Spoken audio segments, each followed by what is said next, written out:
What's up, guys? I've got some hot takes today. So today we're going to be talking about the recent Airbnb crackdown in New York City, them effectively banning all short-term rentals and all the short-term rental properties in New York having to close up their doors, leaving millions and millions and millions of dollars out of the pockets of,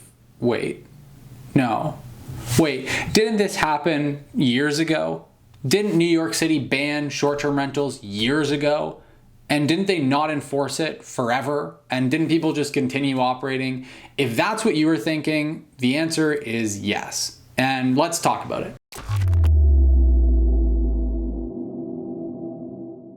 So if you haven't seen in the headlines recently, New York City has recently banned all short-term rentals from operating. Effectively, they have said that if you aren't present at the property, then you can't rent it out on Airbnb. So sure, if you're just renting out a spare bedroom in your place, you can do that, but you can't actually just rent out a property as an Airbnb and have it be an investment property. The problem with the headlines, though, is that it didn't happen recently. It happened years ago. This is something that's been the case for a very, very long time in New York City. I'm not quite sure why it's just now bubbling up again as a headline, but your guess is as good as mine. The reality is, with this type of a regulation, it's just really, really difficult to enforce, which is why, despite there being a ban on short-term rentals in New York City, there's been over 10,000 listings in the city for years and years and years now. So let's talk about this, and let's talk about what you as an investor can learn and what people are generally doing about this in New York. So to start with, there's a ban. You're just not allowed to do it. You're not allowed to rent your place short-term on Airbnb. How does that actually work? Well, it means that the city is in charge of enforcing it, and they do it on a complaint basis. There's a couple people that work for the city that are in charge of taking complaints from residents of the city that, hey, my neighbor has an Airbnb, someone's got a short-term rental near me, and they're in charge of policing the entire city of New York. And so that's obviously catastrophic. It costs a lot of money to have the infrastructure to be able to actually effectively enforce a regulation like that in a city as large as New York. And so it's just been chronically under infrastructure. They just haven't had the infrastructure to actually enforce it, which is why you see 10,000, 15,000 listings in New York that just kind of slide under the radar.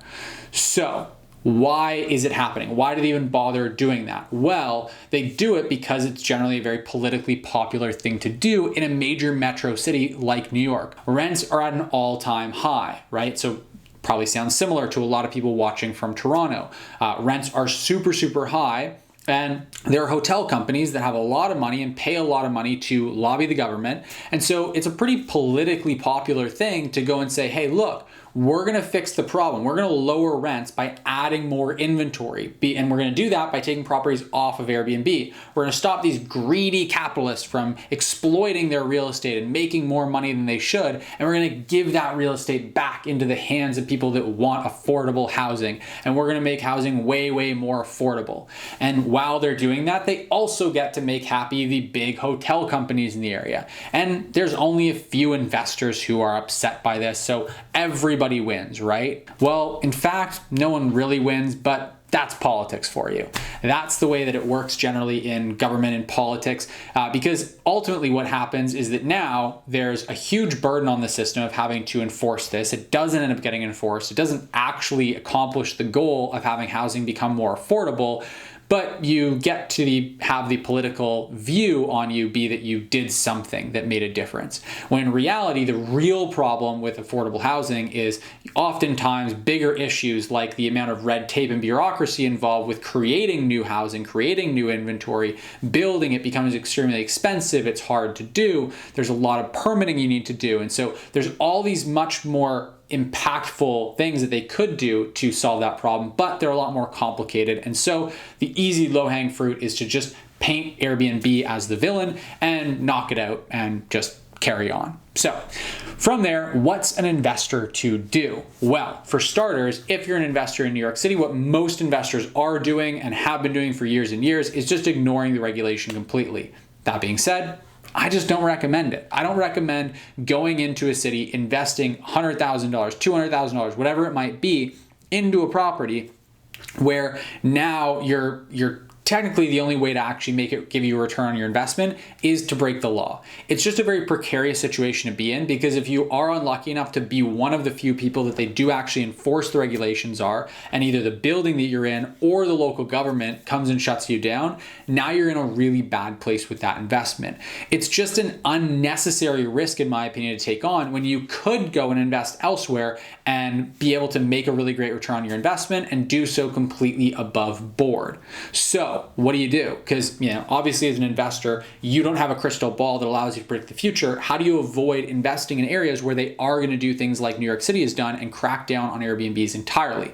Well, again, you got to look at why they do this in the first place. I just explained that the reason that they generally will do this kind of thing is always because it's politically popular. It's politics. Any policy that's being put in place by the lawmakers, that's a political party, a political group that is making a decision that they think is best for their political campaign, right? And so oftentimes you want to look at what are the politics behind making a decision like that. In New York City, where there's a huge housing crisis, people are paying ungodly amounts for rent in that city, and there's a whole bunch of hotel companies that have lots of money, deep pockets, and they want Airbnb to be gone so they have less competition. It becomes politically popular to ban Airbnb. But what if you look at a ritzy high-end neighborhood in an area where there's lots of luxury properties and they don't want Airbnb there and the local economy doesn't need it? Well, probably going to be the same thing. So if you look at really upscale bougie areas where there's lots of high-end properties, then generally either the HOA there or the local government is going to ban or severely restrict short-term rentals because, again, it's unpopular for them to allow them. Whereas if you look at a market like a cottage type market, so for example, we invest into cottage markets outside of Toronto, and those markets, they tend to be more moderate. We don't go super luxury, super high end. There's some cottage areas that are super luxury and high end, and they tend to, like I said, clamp down more on short-term rentals because they just don't really need them. And it's a lot less popular with the people that have these multi-million-dollar properties and are paying a lot of property taxes. So we need to keep those people happy. But what about these smaller areas that are smaller neighborhoods that the local businesses, the local economy depends on tourism that goes up there? So you get the restaurants, the home hardware, the different little shops up there. They need this flow of tourism coming to the area from people going and staying up at cottages and short-term rental properties. But there aren't hotel companies in the area. So not only does that mean that there aren't hotels lobbying to get rid of competition, but it also means that if there aren't hotels, then how are people going to travel up there if you outlaw, restrict, or ban short-term rental properties? Well, the answer is they're not. They can't really reasonably do that. And so if they do that, and that means that all the local businesses suffer and the local economy suffers tremendously, then now we're looking at a different equation for what's politically popular to do. It becomes a lot more politically popular to keep Airbnbs and keep a thriving short-term rental economy in that area because it's actually really beneficial to the local area to have that going on. Guys, just want to take a quick break here to say that for those of you watching who want to build cash flow and long-term wealth by purchasing Airbnbs and short-term rental properties, there's a link in the description right down below for a free training that'll walk you through my exact strategy for investing successfully in Airbnbs. Now, if you're not ready to actually buy properties and you want to get started managing other people's properties on Airbnb the same way I got started and build a full-time income managing other people's properties, there's actually another free training linked in the description down below as well that'll be a really great fit for you. So whether you want to invest in short-term rental properties and actually build amazing cash flow and long-term wealth by acquiring the assets, buying the properties themselves, or you're looking to earn a full-time income managing other people's properties on Airbnb, we've got some awesome trainings that are linked in the description down below that'll definitely help you out. When you sign up for the trainings, we're also going to send you a few other tools and resources completely for free just to help you get started. Again, the links to sign up are in the description down below, and both trainings and all of the tools are completely free. So make sure to register for the trainings, links in the description down below. Now, that being said, it can also mean that it's very beneficial for that local government to do things like taxing short-term rental properties because that is a net benefit to them. Or they could do things like restrict in moderate ways how you use your short-term rental property to make sure that you're not doing things like disturbing your neighbors, having great big huge parties, or violating fire codes and jamming a whole bunch of people in there.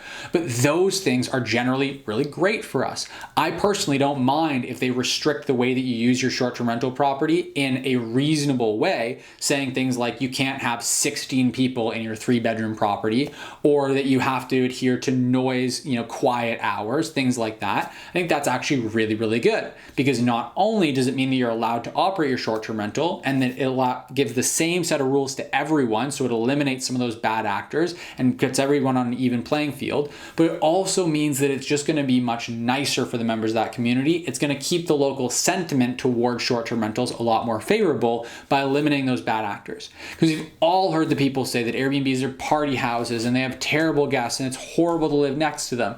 And the reality is that's the 1% of people that are beside these terrible party houses, and they're the loudest. They tend to be the ones that complain a bunch and that make sure their voices are heard, because if everything's good, you don't really care if people hear about it. But if everything's bad and you're plagued by a terrible neighbor, then you want that problem solved. So I think those types of restrictions are actually really nice, because it keeps the local sentiment favorable to short-term rental, and it just keeps it to be a better environment for all of us. Taxation also means that there's something to lose for the government directly if they were to more severely restrict or ban short-term rentals in that area, because if the government is making tax income from the properties, that gives them a reason to want those properties to stay operational. It gives them an incentive to keep those properties running so they can have that additional income coming in from the taxes. So that's what I think we can take away from and learn from this. I always recommend doing research into the regulations in a market, and then beyond that, researching into the regulations, that's just going to tell you where things are at presently. But beyond that, you also want to look into what the economy looks like up there, what the general consensus is, or what the general sentiment is towards short-term rentals in that area, so you know what the long-term future is going to be, not just right now, but what things are going to look like regulation wise for your property a year from now, 5 years from now, 10 years from now. In addition to that, I also recommend always having a good backup plan, whether that be moving to mid-term rentals or long-term rentals. It's always nice to have a backup plan in your pocket, or maybe it's just building a backup plan from day one where you do a value add renovation to the property, you buy a bit of a fixer upper, so you know that if you need to, you can always sell the property for a big profit down the road. There's all kinds of different ways that you can strategically give yourself multiple exit strategies or multiple different backup plans and plans Bs for your property. And I always stress with the investors that we work with that having a really good solid downside protection is even more important than just trying to maximize your upside. So that's what I think we can all learn from this. I don't think there's anything new here going on. I know the headlines and media want to make you think there's something crazy going on, but there really isn't anything new here. It's just a few different takeaways that we can take from what's already been happening for a very long time. So with that being said, let me know your thoughts in the comment section down below. Hit the like button if you want to stay up to date with these, hit the like button if you just like this video. Just hit the subscribe button if you want to stay up to date with these videos. Two different things. Subscribe button is going to help you to stay up to date with the 2 new videos we post every single week here on the channel, which you really don't want to miss. The like button is just going to make me happy. It's just really going to help me to grow this channel, get these videos in front of more people. And so it really does mean a whole lot to me. Those of you who do hit that like button, I really appreciate it. I know it only takes a half a second of your time, but it really does make a really big impact on me and being able to grow this channel and grow my impact and get in front of more people and help them with their short-term rental investing and property management. So if you're one of those kind of people that does hit the like button, then thank you so much for doing so. With all that said, thank you so much for watching, and I'll see you in the next video.